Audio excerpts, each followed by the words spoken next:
Amen, amen. Praise God. Palapakan natin ng Panginoon. Amen. Praise the Lord. Praise the Lord. Praise the Lord. So the sermon this morning is about year-end Thanksgiving. Year-end. So ibig sabihin, sa buong taon po ng 2025 ay marami po tayong dapat na ipagpasalamat. Tama ba? Tama o meron ba o wala? Meron, marami, no? So, marami tayong dapat ipagpasalamat. That's why the message of the Lord is living in gratitude. Pamumuhay sa pasasalamat. So, 3 verses lang po yan, no? Yung 1 Thessalonians 5:16 to 18. Okay? Pray always, rejoice in the Lord, and yun nga po, magpasalamat. Give thanks in all things because this is the will of God. So, ano ba yung mga dapat nating matutunan dito? Una, the scope of our gratitude in everything. Ano ba yung scope? Ito yung saklaw ng pasasalamat. Ano ba yung nasasakupan o nasasaklawan ng ating pasasalamat? Ito ay yung in everything. So, iba po yung for everything kaysa doon sa in everything. Kasi pag sinabi mong thank God for everything, para sinasabi mo na pasalamatan natin ng Diyos sa lahat ng ating mga nangyari sa atin, kasama na yung mga may sakit, kasama na yung mga hindi magandang mga bagay. So, iba po yung for everything saka in everything. So, we do not thank God for evil or suffering itself, but for His presence and redemptive purpose within those trials. So, ibig sabihin, kung meron kang mabigat na pagsubok, pinagpapasalamat mo sa Panginoon, hindi yung pagsubok mismo. Hindi yung problema ang pinasasalamatan mo sa Panginoon. Hindi yung, Lord, salamat po't nasunugan kami. Salamat po't nanakawan kami. Hindi. Ang ipagpapasalamat mo, Lord, salamat po dahil po sa kabila ng kami nasunugan, sa kabila ng kami nanakawan, Panginoon, matatag pa rin po yung aming pananampalataya sa inyo. At naniniwala po ako, Panginoon, na makakabawi po kami dito sa mga nawala sa amin. Nagpapasalamat po kami, Panginoon, dahil sa pamamagitan po nito, tumibay po yung aming pananampalataya. Yun ang ibig sabihin ng in everything. Naunawaan po natin, ano? Okay. So, hindi natin pinasasalamatan yung mga kapangitan. Ang pinasasalamatan natin, yung presensya ng Diyos, yung paghawak ng Diyos sa atin sa kapila ng mga kapangitan na ito. Okay. Halimbawa, yun, habitual life. Yung salitang Griego na Eucharistete o Thanksgiving ay nasa present imperative. Ibig sabihin, tuloy-tuloy, paulit-ulit, araw-araw na pasasalamat. Okay? Yun yung ibig sabihin ng Eucharistete or Thanksgiving. Give thanks to the Lord in everything. So, give thanks to the Lord, paulit-ulit na pasasalamat, araw-araw na pasasalamat. So, Thanksgiving is not an event, but it is a lifestyle. So, let us live a lifestyle of Thanksgiving. So, ibig sabihin, lifestyle po ito. Ito'y klase ng pamumuhay, yung pagpapasalamat. So, anuman ang sitwasyon o kalagayan natin sa buhay, dapat ay matuto tayong magpasalamat sa Diyos. Naunawaan po natin. Magpasalamat tayo dahil meron tayong kinakain pa. Magpasalamat tayo dahil tayo ay nakakalakad pa. Nagpasalamat tayo dahil tayo ay nakakapagtrabaho pa. Yung iba talagang ting papasok na lang sa opisina o sa trabaho, lagi na lang isinusumpa yung trabaho na ano ba ng trabaho to? Trabaho bang matatawag to? Ano ba sweldo to? Napakaliit naman.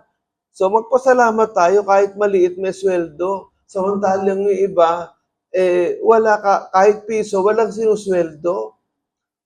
Magpasalamat tayo mga kapatid. Matuto tayo maging mapagpasalamat sa mga bagay na meron tayo sa buhay. Kasi kapag halimbawa, hindi ka marunong magpasalamat sa mga pagpapalang ibinibigay sa iyo ng Diyos, nagiging bitter yung puso natin. At kapag ka bitter o yung mapait, yung puso natin, lumalabas yan sa pagsasalita. At hindi lang yon. Kapag yung sa pagsasalita hindi maganda, nakakahawa ito sa mga taong nakapaligid sa atin. Naalala ko, nung ako po'y nasa Grace Christian High School, na yun pong alumni ng Grace Christian High School, nagbigay ng kalahating sako ng bigas. Lahat sa faculty. Alam nyo, nagreklamo yung iba. Sabi, ano ba naman yan? Bakit naman hindi pa ginawang isang sako? Bakit kalahating sakong bigas? Isipin nyo na lang hindi naman obligasyon ng Alumni Association na magbigay ng kalahating sako ng bigas. Pero yung mga faculty, imbis na magpasalamat doon sa kalahating sako ng bigas, nagreklamo pa at sinabi na, ano ba naman yan? Bakit hindi ginawang isang sako, kalahating sako? Alam mo, hindi ko napigilan na magsalita. Ang sabi ko, doon sa loob ng faculty, hindi ba dapat magpasalamat tayo? Kahit nga kalahating sako ng bigas, dapat maging mapagpasalamat tayo kasi hindi naman obligasyon ng Alumni Association na bigyan tayo ng bigas. So, natahimik yung mga faculty na madadaldal. So, hindi ba? Dapat marunong tayo magpasalamat sa Panginoon, sa mga bagay na tinatanggap natin. Halimbawa, binigyan ka ng regalo.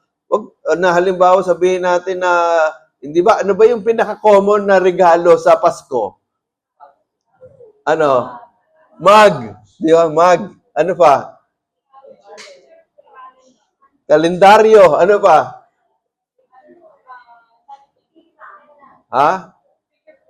Picture frame. Ano pa?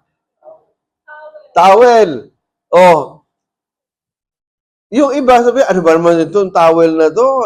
Ang dami-dami ko ng towel. Ito pa rin ang natanggap ko. Ano ba naman itong mug na to? Napakarami ko ng mug. Ito ba? Pwede ko ba naman gamitin to ng sabay? Parang ganun, di ba? Nagiging napaka-sarcastic mo pa.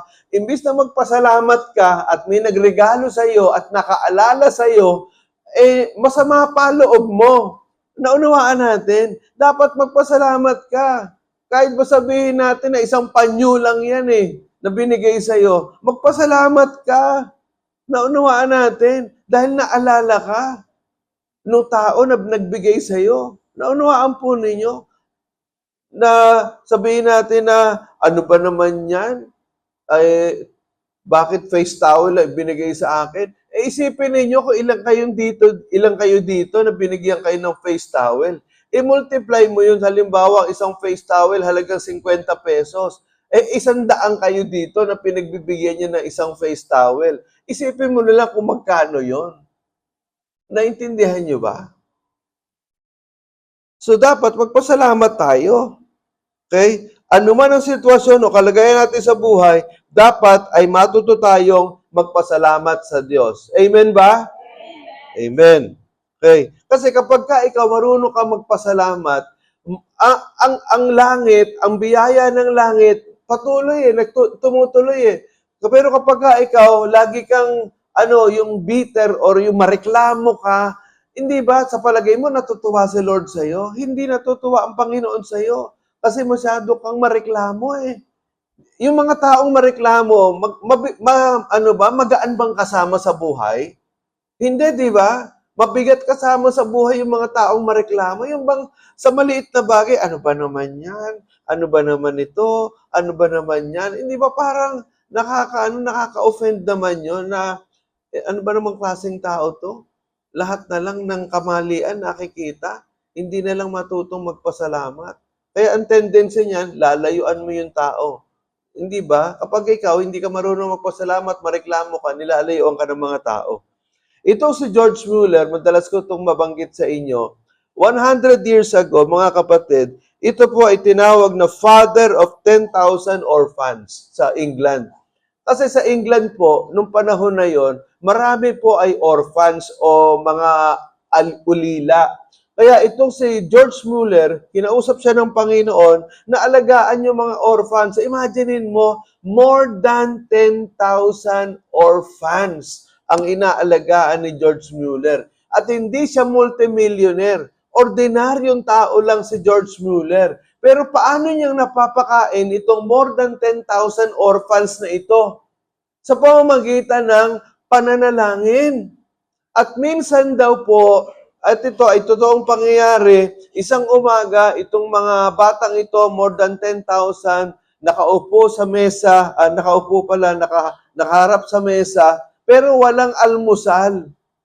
Pero si George Mueller, nagpasalamat sa Diyos. Ang sabi, salamat po Panginoon at naniniwala po ako na ang mga batang ito ay magkakaroon ng almusal sa umagang ito. Ganon katindi yung faith ni George Mueller. At anong nangyari? May kumakatok na baker. Ang sabi, Mr. Mueller, ginising po ako ni Lord ng madaling araw. At ang sabi, mag-bake daw ako ng ganito karaming tinapay. Kaya ito, dinala ko yung tinapay sa inyo. Kailangan nyo siguro ito. So, can you imagine, no? Ang Diyos ang nangusap, kinausap, ginising yung baker para ipag-bake itong mga batang ito ng tinapay. At hindi lang yon. Yung delivery ng gatas, nasiraan yung pinakagulong. Alam niyo kung kailan nasira, saan nasira? Nasira doon sa tapat kung saan nandoon nakatira yung building ng mga orphans. So doon nasira yung karitela ng gatas. So kumatok ngayon yung driver ng karitela ng gatas. Ang sabi, Mr. Mueller, kailangan niyo ba ng gatas? Kasi kapag hindi ko na i-deliver itong gatas na to, mapapanis. Nasiraan ako. Kaya kung pwede, kayo na, sa inyo na itong gatas na to. Kasi masasayang ito. So isipin nyo naman, no, mga kapatid, kung paanong kumilos ang Diyos dito sa 10,000 mga orphans na ito. So sa pamamagitan lang ng pananampalataya at pananalangin. Kaya itong si George Mueller, mga kapatid, is also called as the Apostle of Faith. Apostle of Faith. So meron siyang naisulat na isang maliit na libro, Answers to Prayer. Yan na isang classic book na kung saan do sa libro na Answers to Prayer, andyan yung mga answered prayers ni George Mueller na mga kung paano sinagot ng Diyos yung kanyang pananalangin. Kaya nakakahamon ang buhay nitong si George Mueller. He is one of my heroes in the faith. Itong si George Mueller. Now, pangalawa, the source of our gratitude in Christ Jesus. So, ibig sabihin, ang pinagmumulan ng ating pasasalamat. So, imposible ang pasalamatan ang Diyos sa lahat ng sitwasyon kung wala si Kristo. Kung wala si Kristo sa puso natin, hindi tayo matututong magpasalamat. Naunawaan po ninyo. So, ang utos na ito ay para lamang doon sa mga in Christ Jesus. Sa mga may banal na espiritu na nananahan sa kanila. So, ibig sabihin po, makinig po kayo, kung ikaw ay anak ng Diyos, definitely, if you are a child of God, you have Christ in you. Tama ba? If you are a child of God, you have the Holy Spirit in you. So, therefore, if you have the Holy Spirit in you and you have Christ in you, then that will make you grateful or thankful in everything. Dahil yung Espiritu ng Diyos na nasa iyo, yun ang nagtutulak sa iyo, yun ang nagmo-motivate sa iyo para magpasalamat doon sa mga bagay na meron ka. Naunawaan po natin mga kapatid. Kaya yung mga taong walang Kristo sa puso, sila yung mga taong mareklamo. Sila yung mga taong walang kakontentuhan sa buhay. Naunawaan po ninyo, itong mga taong walang Kristo sa puso, ito yung mga taong mga corrupt. Tingnan nyo yung mga government officials natin na mga bilyon-bilyon ang ninanakaw sa mga taxes, sa pondo ng bayan. Kasi ito yung mga taong walang Kristo sa puso. Dahil kung merong silang Kristo sa puso, unang-una, makukonsensya yan. Pangalawa, dapat meron silang kakontentuhan doon sa sinusweldo nila.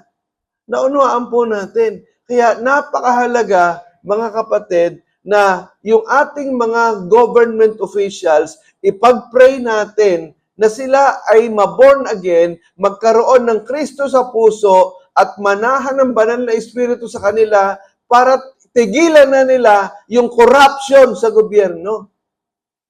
Naunawaan po natin. So, ang isang taong walang Kristo sa puso, tandaan natin ang isang taong walang Kristo sa puso, wala siyang Holy Spirit sa kanyang buhay, at kung wala kang Holy Spirit, walang nagko-correct sa iyo, walang nagko-convict sa iyo na mali yung ginagawa mo. Ngayon, halimbawa, pastor, paano naman yung isa na born again pero bakit ganun pa rin ang ginagawa niya? Kasi backslider. Yung mga backslider, ibig sabihin ng backslider, tumalikod sa Panginoon, ito yung mga taong, kumbaga, nagtampo ang Holy Spirit sa kanila, kaya tuloy ang Holy Spirit ay hindi na kumikilo sa kanila. Kasi matitigas ng kanilang mga puso Ang dapat nilang gawin, humingi ng tawad sa Diyos para ang banal na Espiritu ay manumbalik sa kanila. Now, halimbawa nitong example ni Christ, noong gabi ng pagtataksil, alam ni Jesus na siya'y ipagkakanulo ni Judas. Iiwanan ng mga disciples. Pangatlo, ipapako sa krus. Ito yung gabi na na huhulihin na si Christ Pero, bago hulihin si Christ, hindi ba, ang ginawa niya, He took the bread and gave thanks. Kinuha yung tinapay, pinagpira-piraso ito, inabot sa kanila, at nagpasalamat. So tingnan ninyo, alam ni Christ na ipagkakanulo siya ni Judas. Alam ni Christ na iiwanan siya ng mga disciples. Alam ni Christ na ipapako na siya sa krus. Pero natuto pa rin siyang magpasalamat sa Diyos. So, thanksgiving doesn't change the situation, but changes the heart that faces the situation. Ulitin ko sa Tagalog. Yung pagpapasalamat, hindi nito nababago yung sitwasyon. Yung problema, andyan pa rin. Yung pagsubok, nandyan pa rin. Pero ano ang nababago nito? Ang nababago nito ay yung puso na humaharap sa sitwasyon. Naunawaan natin mga kapatid. Halimbawa sa mag-asawa na mayroong problema yung mag-asawa. Malaki ang problema ng mag-asawa. Siguro malapit nang maghiwalay yung mag-asawa. Pero kung mayroong Kristo sa puso, yung babae o yung lalaki, matututo siyang harapin itong sitwasyon na ito ng may kalakasan o mayroong katatagan. Naunawaan po natin. Sa Bible po, mga kapatid, marami pong mga mananampalataya na iniwan nung kanilang mga asawa na hindi mananampalataya. Kaya ang sabi ni Pablo, kung ayaw kayong pakisamahan nung inyong mga asawa na hindi mananampalataya, hayaan nyo sila. Para sinasabi ni Pablo na huwag niyong pilitin na manatili sa inyo. Kung ayaw nilang manatili sa inyo, itong mga hindi mananampalataya na ito, hayaan nyo sila. Pero ibig sabihin nito, kung tayo po meron tayong Kristo sa puso, kaya nating mapagtagumpayan itong mga problema na ito.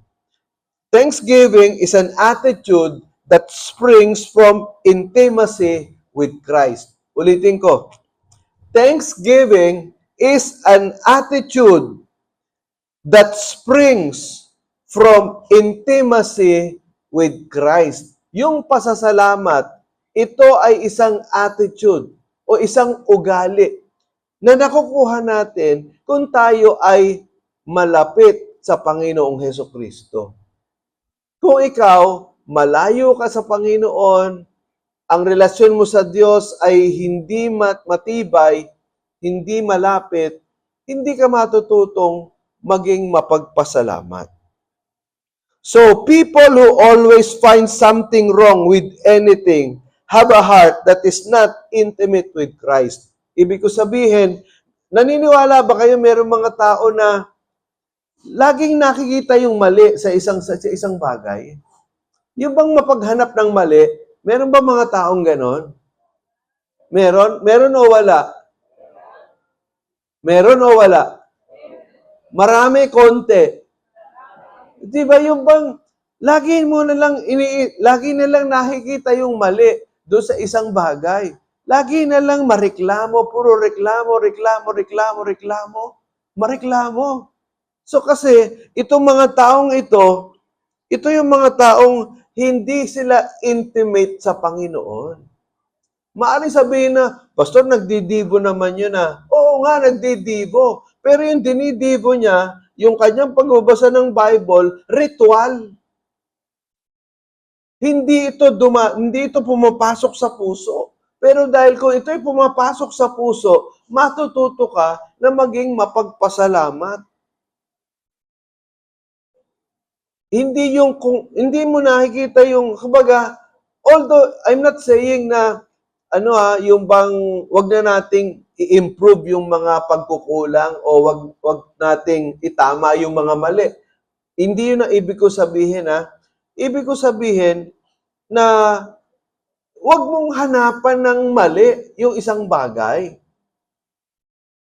Na kasi kung puro mali na lang ang nakikita mo at hindi mo nakikita yung tama sa isang bagay, talagang, ibig sabihin, malayo ang puso mo sa Panginoon.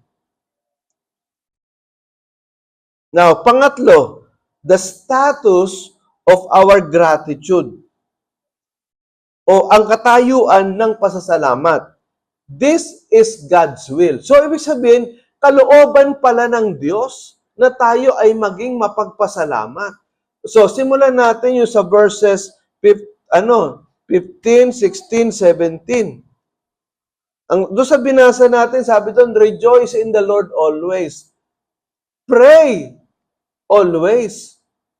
And then, give thanks in everything. For this is God's will for you. So, a shield against bitterness. Ang pusong mapagpasalamat, hindi madaling mapuno ng sama ng loob. Hindi pwedeng magsabay ang bitterness at thanksgiving. Ulitin ko Ang pusong marunong magpasalamat, hindi madaling mapuno ng sama ng loob. Tama ba? Are you with me? Hindi madaling mapuno ng sama ng loob yung puso na marunong magpasalamat sa Diyos. Kasi hindi pwede magsabay yung bitterness at yung thanksgiving. Yung bitterness, yung sama ng loob, and then thanksgiving, yung pagpapasalamat.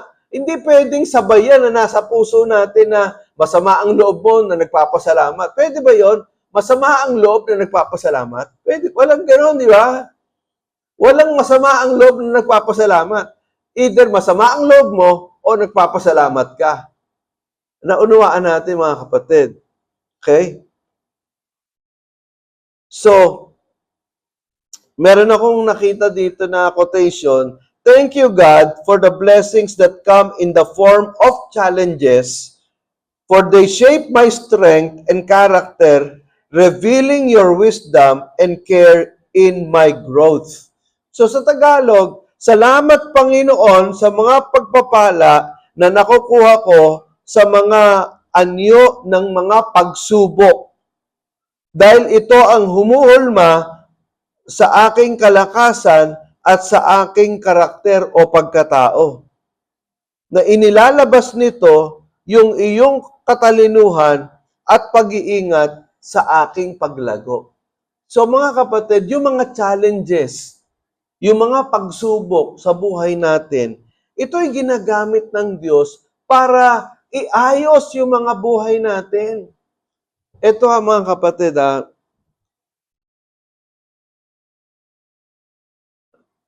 merong mga kabataan na hindi tama yung pagpapalaki sa kanila ng kanilang mga magulang. Tama ba? Tama, mali? Ngayon po, kung merong mga kabataan na hindi tama ang pagpapalaki sa kanila ng kanilang mga magulang, ibig sabihin, spoiled brat. Ngayon, ano ang role ng church? Ang gagawin ba ng church ay kung paano ka pinalaki ng magulang mo, susundan lang namin yun. Hindi pwede yun. Kasi para sa akin bilang pastor, kung mali ang pagpapalaki sa iyo ng mga magulang mo, dito sa church iba, itutuwid ka namin. Naintindihan niyo ba?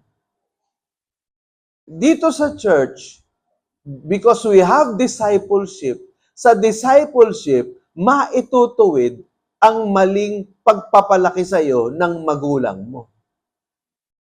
Kung mali yung karakter mo dahil sa pagpapalaki sa iyo ng magulang mo, sa discipleship, maitutuwid ka.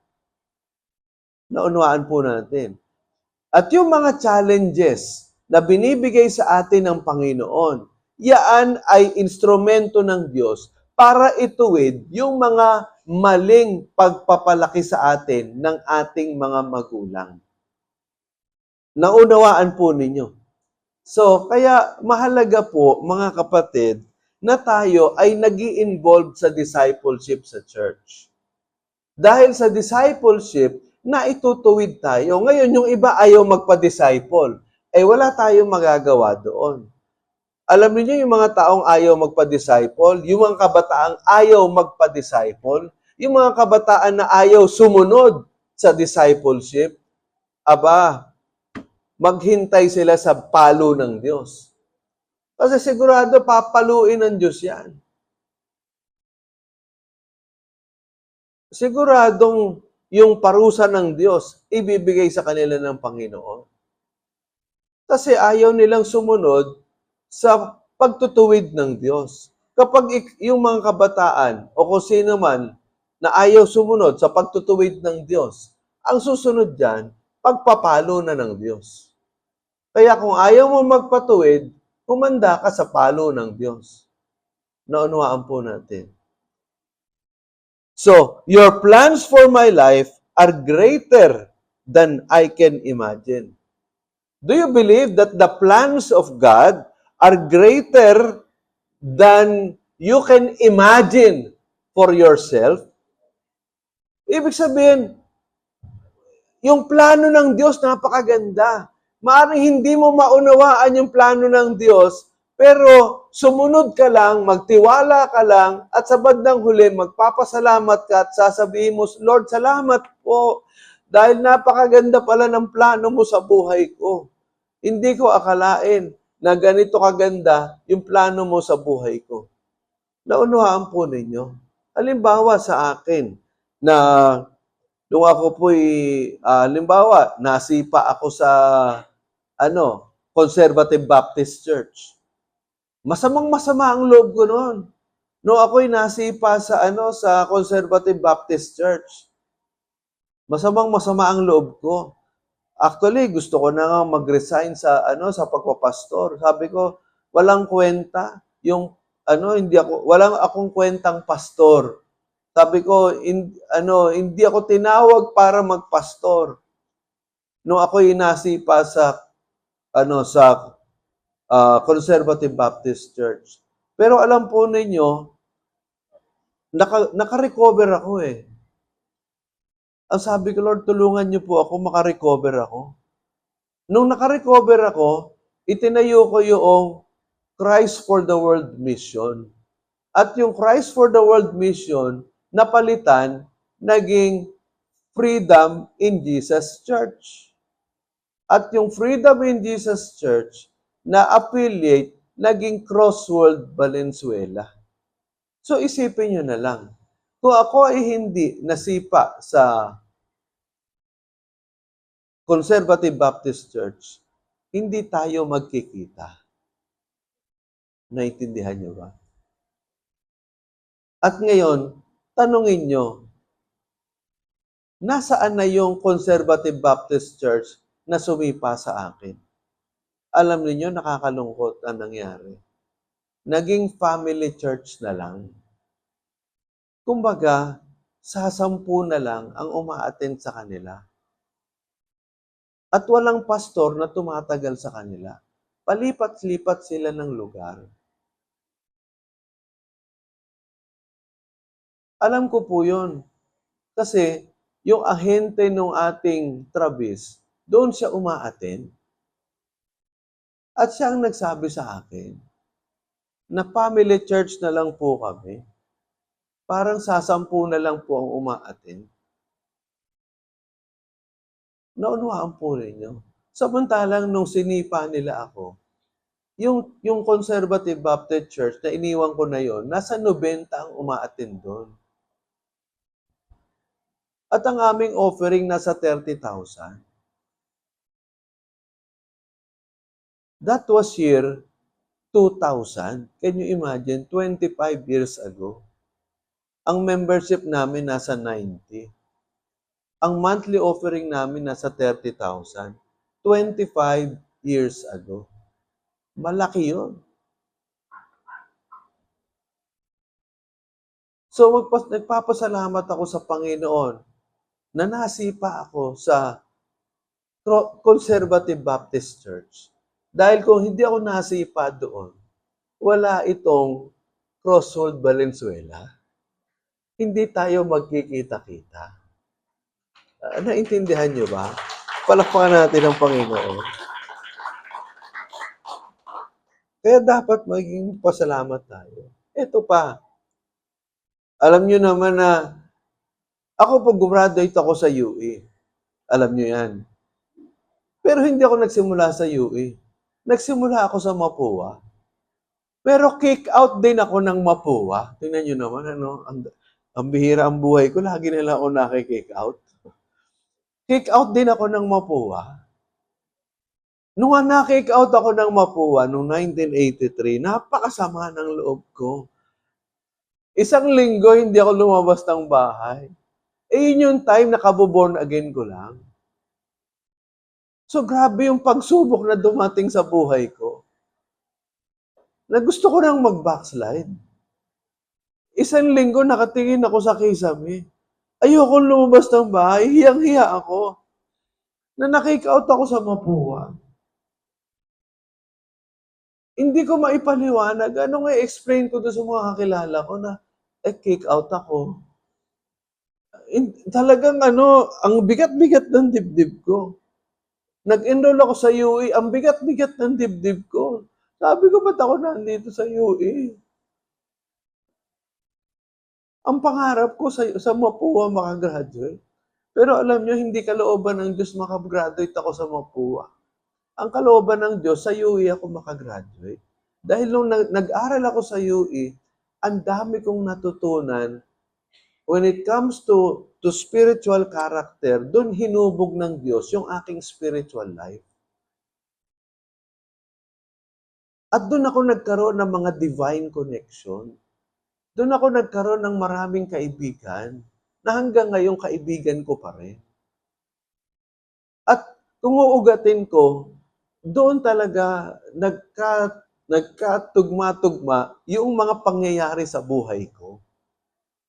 Kaya nagpapasalamat pa rin ako, na-kick out ako sa Mapua.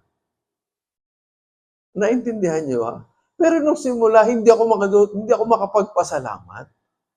Puro sama ako ng loob. Pero salamat sa Panginoon. Alam niyo, may mga bagay na sa ngayon hindi ka marunong, hindi mo maipagpapasalamat sa Diyos. Pero darating ang panahon, magpapasalamat ka at ginawa ng Diyos sa buhay mo yan. Halimbawa, ako ngayon, di ba, namatay si Pastora Malu. Ayan yung earn niya.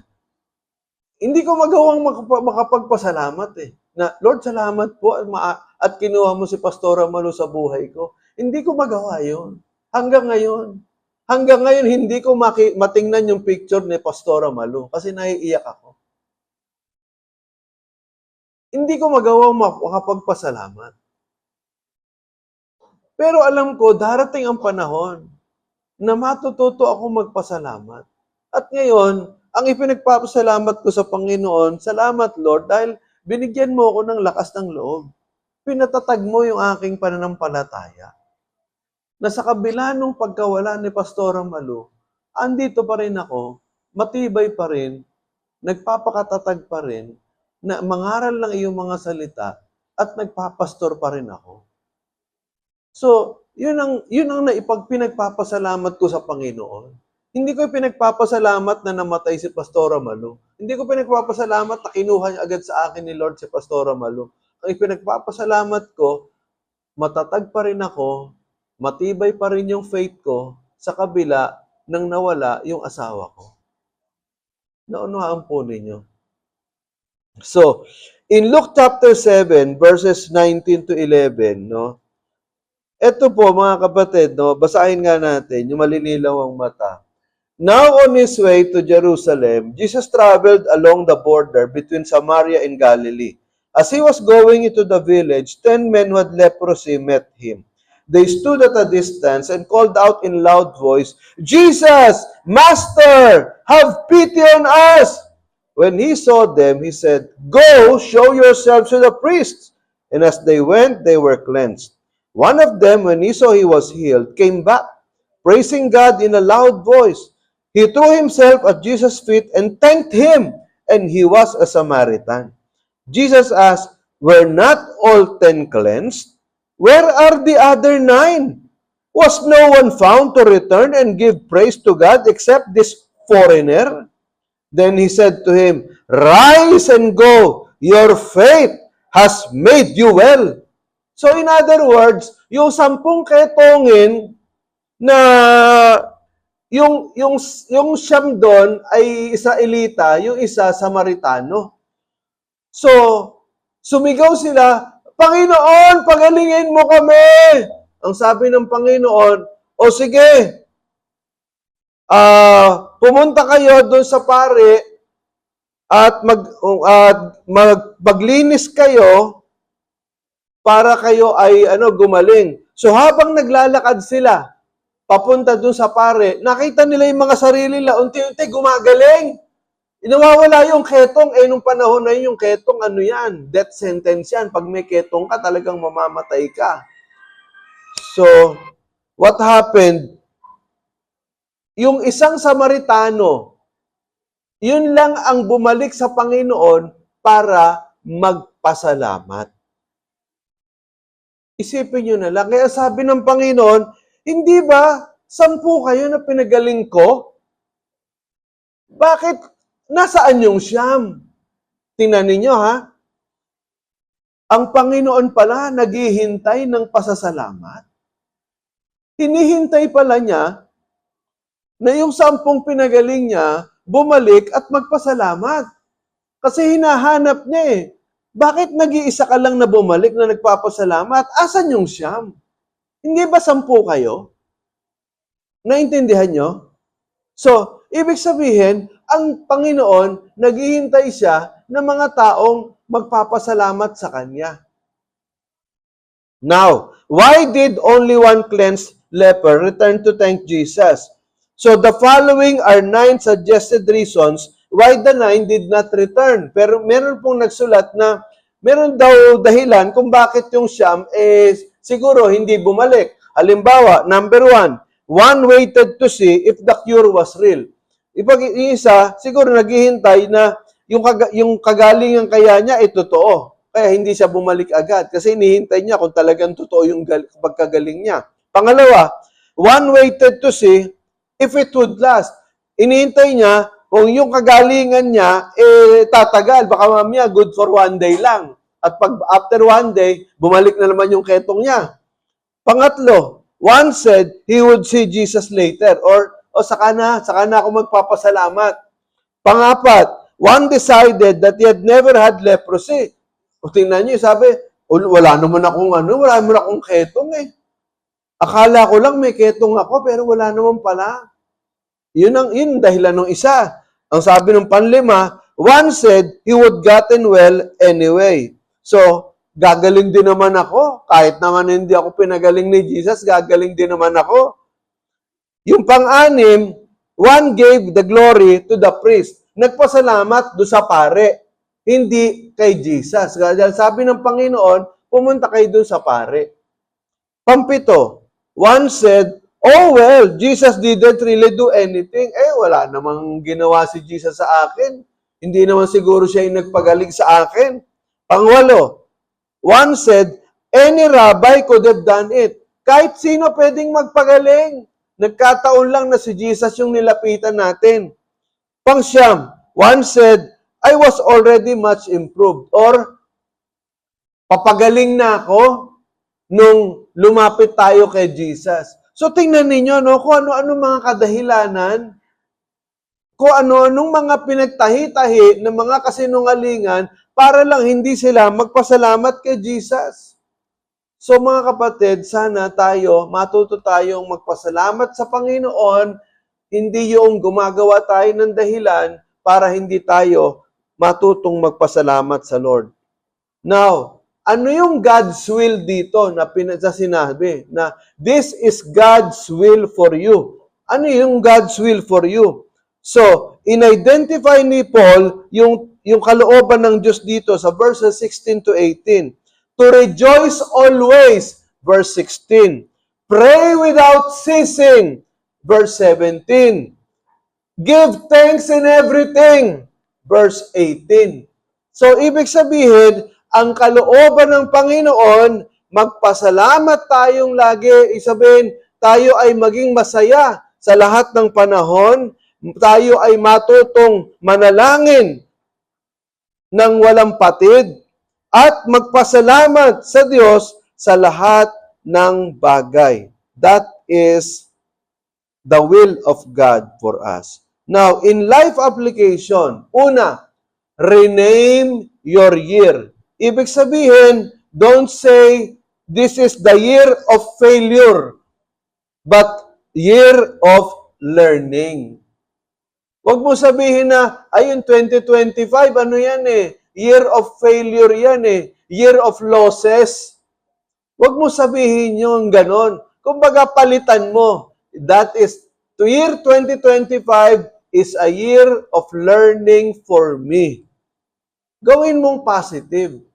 Pangalawa, thank God for the 3 big things that happened to you. Isulat mo, ano ba yung 3 bagay na ginawa ng Diyos sa iyo sa taon ng 2025? Meron ba o wala? Meron. Isulat mo yan. Ipagpasalamat mo. Ano yung 3 malalaking bagay na ginawa ng Diyos sa buhay mo na dapat ay ipagpasalamat mo? Pangatlo, thank God for 3 things that didn't happen. Maybe because God is protecting you from a bigger problem. Ibig sabihin, magpasalamat ka doon sa 3 bagay na hindi nangyari sa iyo or 3 unanswered prayers. Bakit? Kasi kung sinagot ng Diyos, yung prayer mo na yan, baka mas napahamak ka pa. Naintindihan natin. Okay? So, magpasalamat ka sa 3 bagay na hindi sinagot ng Diyos. Dahil kaya hindi sinagot ng Diyos yan, dahil iniiwas ka ng Diyos sa mas mabigat na problema. Okay. Pang-4, thank God for new friends, new relationships, and new opportunities. Magpasalamat ka sa mga bagong kaibigan. Meron ka bang bagong kaibigan ngayong taon? Meron? Wala? Meron? Wala? Meron. Okay. Ipagpasalamat mo sa Panginoon yan. Thank God for new relationships. Okay? Thank God for new opportunities na pinagkaloob sa iyo ng Diyos. At pang-5, thank God for what you have become. Magpasalamat ka kung ano yung nangyari sa iyo, kung paano kang nagbinago ng Diyos sa taon ng 2025. Tanong, sa palagay mo ba may nagbago sa iyo ngayong 2025? Yon.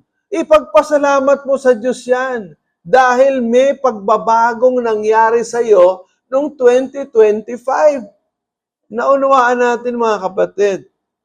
So, nakalagay dito, thank you Lord for your grace, thank you for your mercy, thank you for your forgiveness, thank you for your protection, thank you for your guidance, thank you for your friendship, thank you for your peace, thank you for your unfailing love, and thank you for being my Savior.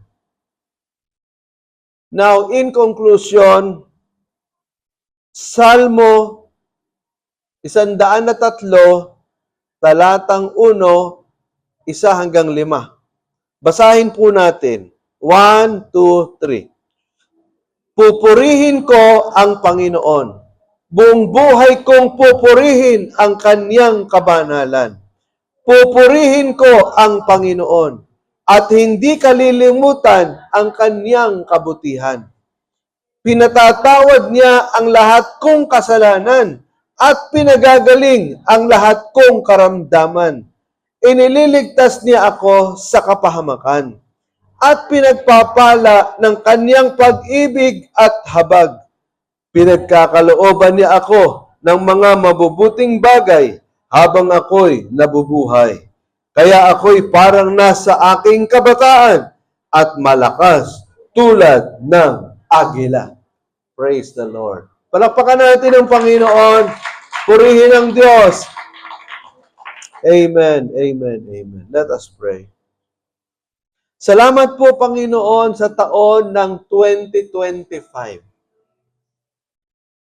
Maraming pagsubok, maraming problema, pero marami pong katuruan.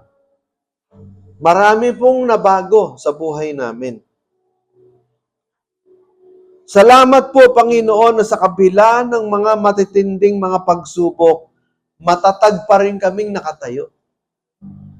Yung pananampalataya namin ay hinubog po ninyo. Pinatibay nyo kami. Hindi nyo kami pinabayaan. Sa kabila ng mga problemang ito, nananatili pa rin kami. Nananampalataya at nagtitiwala sa iyong magagawa. Salamat po. Ito ang aming panalangin sa pangalan ng Panginoong Jesus. Amen. Palakpakan natin ang Panginoon, purihin ang Diyos.